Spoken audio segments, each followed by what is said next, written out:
महत्त्वाची बातमी समोर येते। मुंबई विमानतळाला धमकीचा ईमेल प्राप्त झालाय। जपान, कॅनडा, जर्मनी, ऑस्ट्रेलियाला जाणाऱ्या विमानात स्फोटकं ठेवल्याचं या मेलमधून धमकी देण्यात आली आहे। या संदर्भात अधिकची माहिती देत आहेत आपल्या प्रतिनिधी वैदेही काणेकर। वैदेही, काय सांगाल, नेमका हा ईमेल काय आहे, कशा प्रकारची ही धमकी आहे? नक्कीच आपण बघतोय की मुंबई विमानतळाला एक धमकीचा ईमेल प्राप्त झालेला आहे। या ईमेलमध्ये जपान, कॅनडा, जर्मनी, ऑस्ट्रेलिया या ठिकाणी जाणाऱ्या विमानांमध्ये स्फोटकं लावली आहेत आणि एका मागोमाग एक अशी ती उडवली जातील अशा संदर्भात खरं तर धमकी देण्यात आलेली आहे। जर याच्यातून वाचायचं असेल तर 10 दशलक्ष अमेरिकन डॉलर तयार ठेवा असं देखील त्या ठिकाणी या धमकीच्या मेलमध्ये सांगण्यात आलेलं आहे।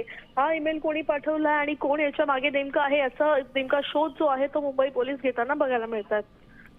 नक्कीच धन्यवाद वैदेही दिलेल्या या सविस्तर माहितीसाठी। खरं तर मोठी बातमी म्हणावी लागेल, मुंबई विमानतळाला धमकीचा ईमेल प्राप्त झालेला आहे, ज्यामध्ये काही विमानं उडवून देण्याबाबत लिहिलं गेलंय। देश विदेशातील प्रत्येक घडामोडींचे लाईव्ह अपडेट मिळवण्यासाठी आता साम टीव्हीच्या सर्व सोशल मीडिया प्लॅटफॉर्मला लाईक, फॉलो आणि सबस्क्राईब करा। तसंच सर्व नोटिफिकेशनसाठी बेल आयकॉन प्रेस करायला विसरू नका।